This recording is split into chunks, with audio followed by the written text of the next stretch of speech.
Alors, voici une vidéo qui va traiter de la lecture du théâtre du Misanthrope par Molière.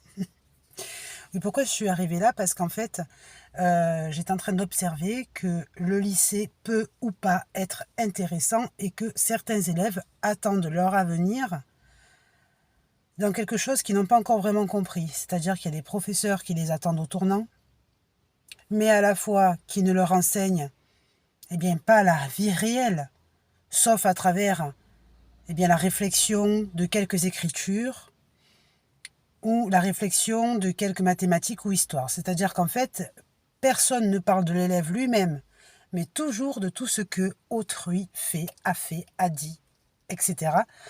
En espérant qu'enfin l'élève puisse par lui-même se dire « Moi, hop, ça ne me concerne pas vraiment, mais ce qui le concerne, c'est ma vie personnelle, et là, je vais essayer d'en faire un outil. » Bien sûr, ça ne veut pas dire qu'il faut se foutre de tout ce qui a été apporté culturellement, mais il faut s'en inspirer tout en étant détaché. C'est-à-dire que malgré la note qui attend par l'examen, etc., il faut que l'élève réussisse à penser à sa force personnelle. Et j'ai remarqué que ce n'est pas souvent le cas. Parce qu'un élève obéissant, discipliné, va être dans l'attente de ce que le programme éducatif apporte. Donc, je suis venue à la découverte dans un livre, vous savez, qui sont distribués gratuitement dans les villes. Des personnes qui se débarrassent de leur livre, en fait, et qui l'ont mis dans un lieu exprès. Et j'ai trouvé Le Misanthrope de Molière. Donc, avec toute la série, Don Juan, etc. Alors, ici, moi, ce que je veux voir, c'est Le Misanthrope.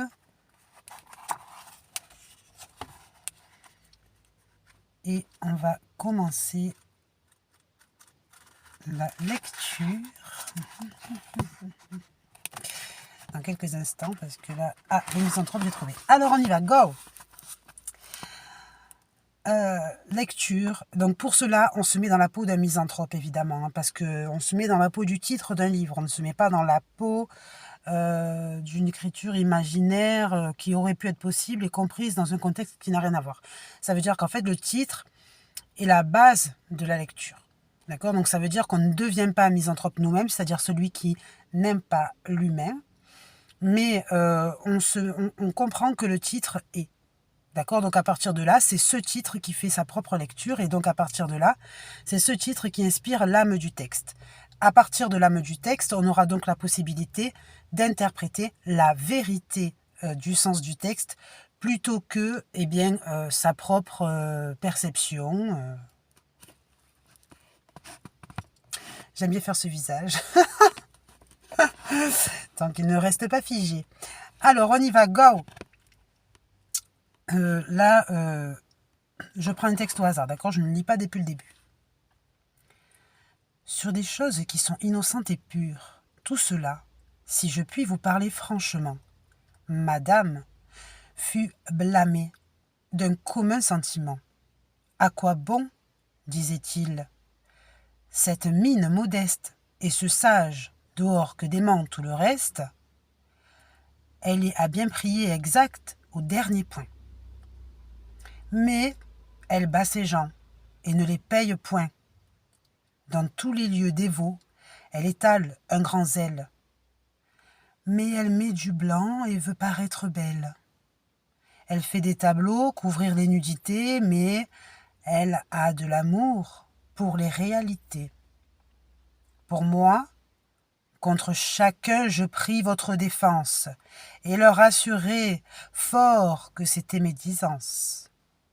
Mais tous les sentiments combattirent le mien, et leur conclusion fut que vous feriez bien de prendre moins de soin des actions des autres et de vous mettre un peu plus en peine des vôtres.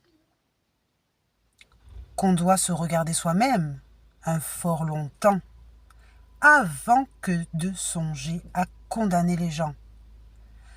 Qu'il faut mettre le poids d'une vie exemplaire dans les corrections qu'aux autres on veut faire.